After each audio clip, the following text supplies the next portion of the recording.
ঘন্টার পর ঘন্টা ই রিকশায় মেয়েটিকে নিয়ে ঘোরানো, জলজলে সিসিটিভি ফুটেজ, নিউ টাউন কাণ্ডে ভয়াবহতা।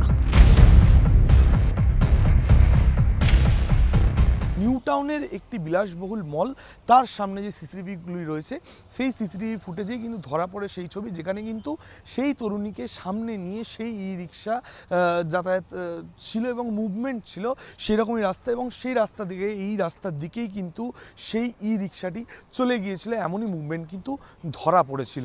রাত 11:30 নাগাদ ই রিকশায় তরুণীকে নিয়ে যাত্রা শুরু করে অভিযুক্ত। তারপরই শেষের পথ শুরু নাবালিকার।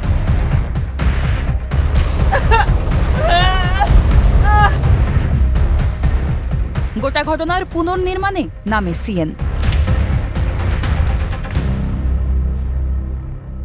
আমরা এই মুহূর্তে রয়েছে জগৎপুর বাজারে, জগৎপুর ব্রিজ, যেখান থেকে কিন্তু সেই তরুণী প্রথম ই রিকশাতে উঠেছিল এবং রাত্রি প্রায় 11:30 নাগাদ সেই সিসিটিভি ক্যামেরাগুলিতেই কিন্তু প্রথম ধরা পড়ে যে সেই তরুণী প্রথমে এখান থেকে একটি ই রিকশায় ওঠে এবং সেই ই রিকশা করেই কিন্তু মৃধা মার্কেটের দিকে যে রাস্তা, সেই রাস্তার দিকে প্রথমে যেতে শুরু করে এবং মৃধা মার্কেটে গিয়ে দ্বিতীয়বারের জন্য কিন্তু ধরা পড়েছিল সিসিটিভি ফুটেজে সেই ছবি, যেখানে কিন্তু দেখা গেছে যে সেই তরুণীকে নিয়ে কিন্তু সেই ই রিকশা এগিয়ে চলছিল। এই যে পরিত্যক্ত জঙ্গল, নিউ টাউনের একটি লোহার ব্রিজ, সেই লোহার ব্রিজের পাশে একটি পরিত্যক্ত জঙ্গল, যা কিন্তু লোহার বেড়া দিয়ে কিন্তু ঘেরা।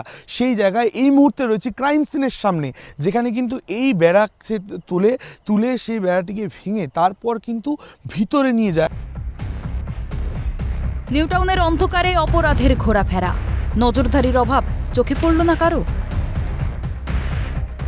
ধৃত সৌমিত্র রায় এই টোটো করে নাবালিকাকে নিয়ে সরাসরি এনবিসিসির কোয়ার্টারের সামনে এই রাস্তায় আসেন এবং এইভাবেই কিন্তু সৌমিত্র রায়ের পাশে বসা ছিল নাবালিকা এবং এই নাবালিকাকে সৌমিত্র রায় কাঁধে চাপিয়ে এই যে সোজা যে রাস্তা দেখা যাচ্ছে, এই রাস্তা কিন্তু চলে গেছে একেবারে নিউ টাউনের দিকে। এই রাস্তা ধরেই এগিয়ে যায়। স্প্রিং দিয়ে গলায় ফাঁস দিয়ে ঘাড়ে আঘাত করে খুন, নিরাপত্তার ফাঁকফোকরে কি স্পর্ধা দিল আলোর অভাব? ক্যামেরায় সায়ন্তন চক্রবর্তী ও শুভদীপ মান্নার সঙ্গে সুদীপ্ত পাল ও সৌভিক গিরির রিপোর্ট, ক্যালকাটা নিউজ।